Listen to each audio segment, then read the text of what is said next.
పవన్ కళ్యాణ్ గారు కూడా మాట్లాడుతున్నారు. వారంటారు కాబట్టి వారు రోజు రోజుకి వారి మాటల పదును ముద్దుబారుతూ వచ్చేస్తుంది. 3 సంవత్సరాల క్రితం ఆయన మాటలు, 2 సంవత్సరాల క్రితం ఆయన మాటలు, 6 మాసాల క్రితం ఆయన మాటలు, ఇవాళ మాటలు. ఆయన ఈరోజు మాట్లాడుతూ పిఠాపురంలో నిన్న మాట్లాడుతూ ఆయన మాట్లాడతారు, అబ్బా నేను తొందరగా మాట ఇవ్వనబ్బా, నేను మాటిస్తే మాత్రం వెనక్కి వెళ్ళేది లేదు ఇక అని. నిజంగా ముచ్చటేస్తుంది. ఇంత చక్కగా ఎంత బాగా నిజాయితీగా ఎంత గొప్పగా నిజాలు మాట్లాడతారు సారు.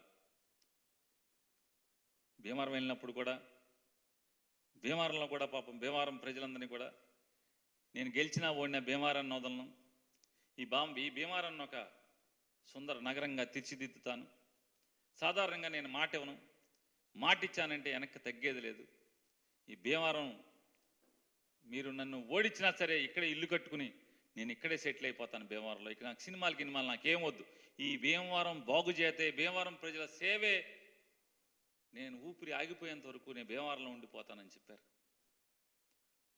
వారు అక్కడ కూడా ఇలాగే నిజాయితీగా మాట్లాడారు. ఇవాళ పిఠాపురంలో కూడా అదే నిజాయితీతో మాట్లాడుతున్నారు.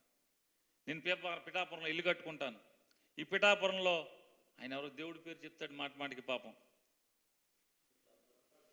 దత్తాత్రేయ స్వామిని. ఇంకోటి కూడా చెప్పాడు, మొదటి చర్చి అక్కడంట. మొదటి చర్చి అక్కడ ఎందుకు ఉందండి? ఎప్పుడు ఆయన 1900 ఎప్పుడు చెప్పాడు సార్, ఎప్పుడు సార్ అది ఎవరికైనా గుర్తుందా? 1905లో. అసలు ఈ భారతదేశానికి ఆంధ్రప్రదేశ్ రాష్ట్రంలో డచ్చి, ఫ్రెంచి, బ్రిటిషు ఈ ముగ్గురు వచ్చినప్పుడే క్రిస్టియానిటీ తీసుకొచ్చారు కదా. వాళ్ళు ఎప్పుడు వచ్చారు? 16వ సెంచరీలో బ్రిటిష్ వాళ్ళు వచ్చారు కదా. మరి అన్ని బందర్లో అన్నింటిలో ఎప్పటి నుంచో చర్చిలు ఉన్నాయి కదా.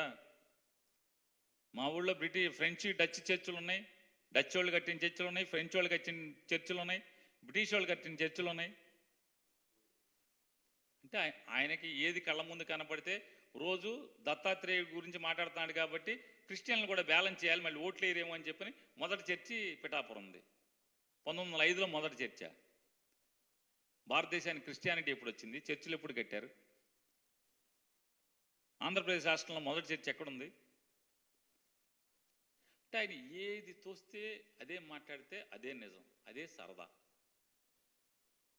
కాకపోతే ఒకటి, ఆయన మొన్నటిదాకానేమో జగన్మోహన్ రెడ్డిని అయిపోయింది కూలదోసేసాం, జగన్మోహన్ రెడ్డి గారికి విపరీతమైన వ్యతిరేకత ఉంది, ఇక మొత్తం జగన్మోహన్ రెడ్డి గారికి వ్యతిరేక శక్తులందరినీ కూడా నేను ఏకం చేసేసాను, తిట్టులు తిన్నాను, తన్నులు తిన్నాను, భారతీయ జనతా పార్టీతో నన్ను ఆఖరికి నాకు ఒంగోబెట్టి నాకు గుద్దారు, అయినా సరే నేను ఈ రాష్ట్ర శ్రేయస్సు కోసం, జగన్మోహన్ రెడ్డిని ఓడిస్తాం కోసం నేను అందరినీ కలిపేశానని మాట్లాడారు.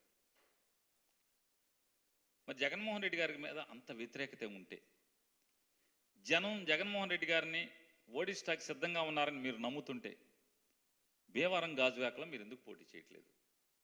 మీరు మాట ఇచ్చున్నారు కదా, చేయట్లేదు.